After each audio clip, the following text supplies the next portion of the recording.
Second behavioral pattern that maintains the cycle of fear is avoidance. So you may start to avoid situations where you think you might panic, and this seems very logical, very understandable.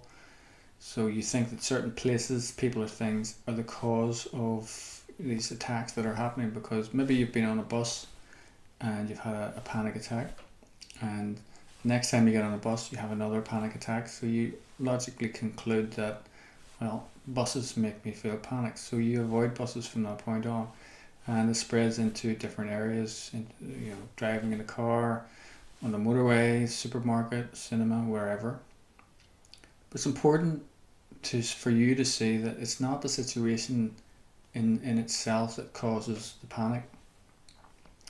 You become afraid that you might panic in any situation where you feel vulnerable and where you think you're not going to be able to escape easily, or if there's a lot of people around and you think you're going to lose control and embarrass yourself. So in those situations, your adrenaline is increased, your anticipatory anxiety is high, and you're just more easily triggered with a panic attack.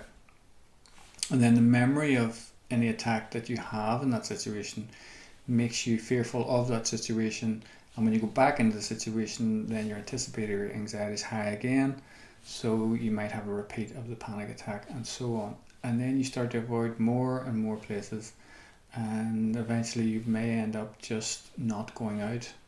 So the clinical term for this is agoraphobia. But let's look at why avoidance makes things worse. And this is very similar to the safety-seeking behavior trap.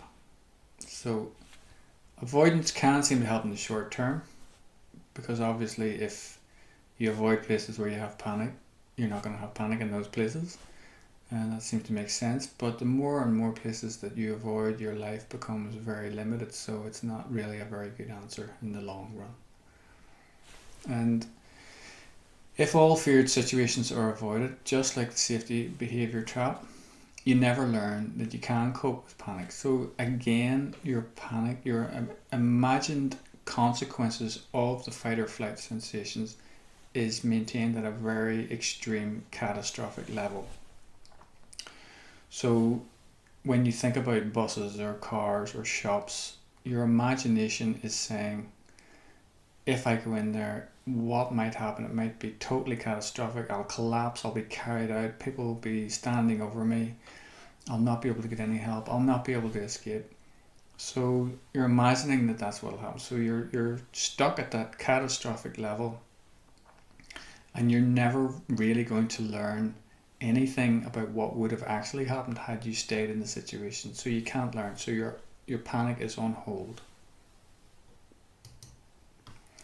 So let's look at it in a simple diagram. So page 44. You're sitting in a restaurant and you have fight or flight sensations. You misinterpret, catastrophize, you go into panic, and you avoid, you leave. Right at the peak of the panic, you leave.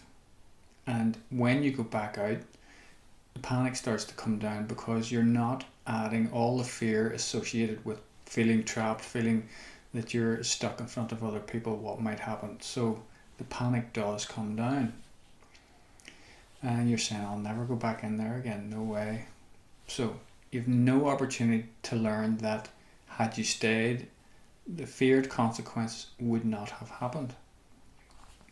So this keeps your anticipatory anxiety on hold. You just think, what would have happened if I hadn't left?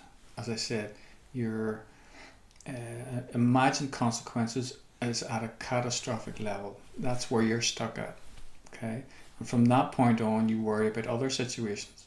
So your body and mind is on high alert, and it's easily triggered again. So if you're in another situation, you can have another panic attack, because you're in all situations outside the home generally, or you're in a building, there's other people around, so they're so similar, you can have a panic attack in various situations, and then you're back into the cycle of fear again.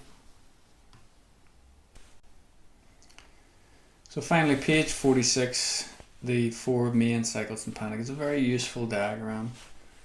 Four main cycles: panic cycle, anticipatory anxiety cycle that causes repeated attacks, and then these two cycles are maintained by adopting safety behaviors or avoiding situations.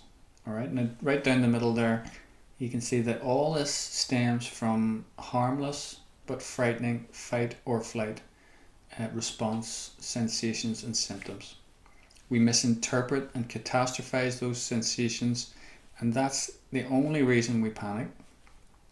And then the panic is maintained because we actually don't learn that the symptoms aren't harmful because of the safety behaviors and the avoidance. So that's it all in a nutshell there. If you can remember that, study it carefully.